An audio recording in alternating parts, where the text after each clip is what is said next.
Another high-profile departure is coming from the Trump administration as the head of ICE has announced his resignation. Todd Lyons set to step down at the end of next month. As acting ICE director, he was in charge during mass deportations and when American citizens were killed by ICE officers. And reports of his agency's controversial tactics continue.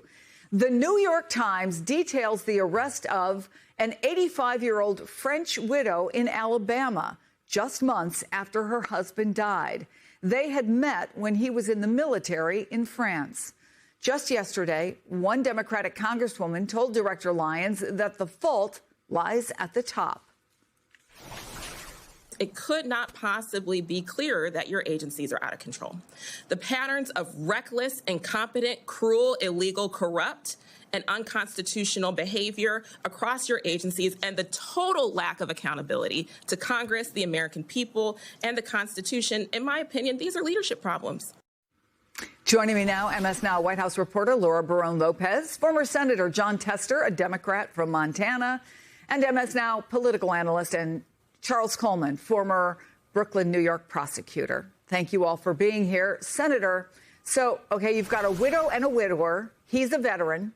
They're both in their 80s. They reconnect after their spouses die, and they get married. He died in January. Immigration agents arrested her this month while she was in her nightgown, claiming she overstayed her visa. This is what the Times writes, quote, her own 3 children back in France are unable to reach her and fear for her health.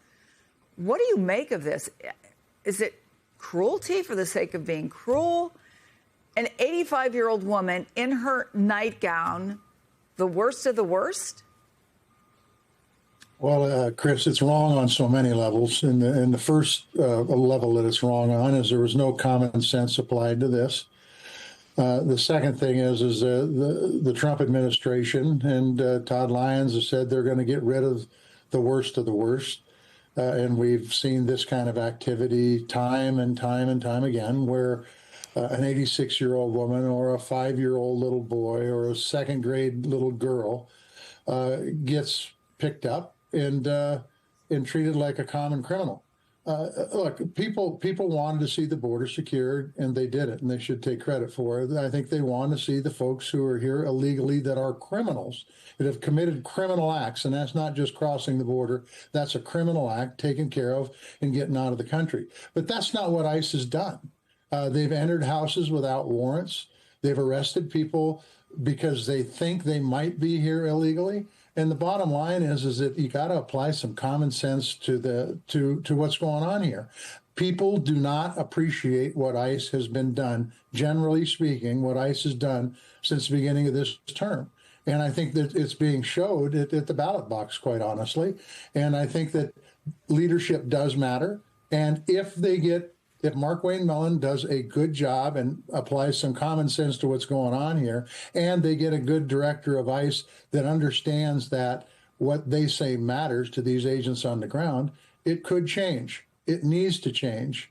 And hopefully Republicans understand that it's got to change or they're really going to get pummeled in the election in November.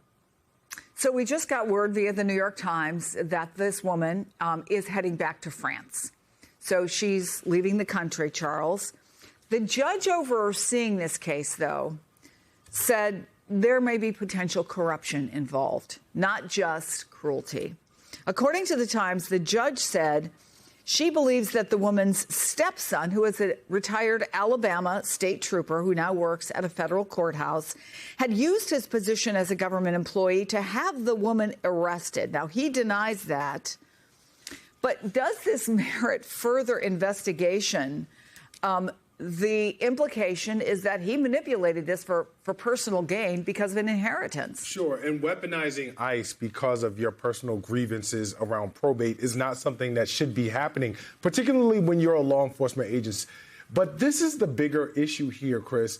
What that judge said speaks to a larger problem that DHS and ICE has that they need to be aware of, and that is their overall credibility. They are an extension of an American democratic institution, and therefore, if there is no credibility or a decreased credibility in terms of the believability or the accuracy or the integrity of that agency to do its job, then what do you expect when you talk about public support and public compliance? That is an ICE issue. That is a leadership issue and something that they need to be keenly aware of because it extends far beyond the implications of this individual case.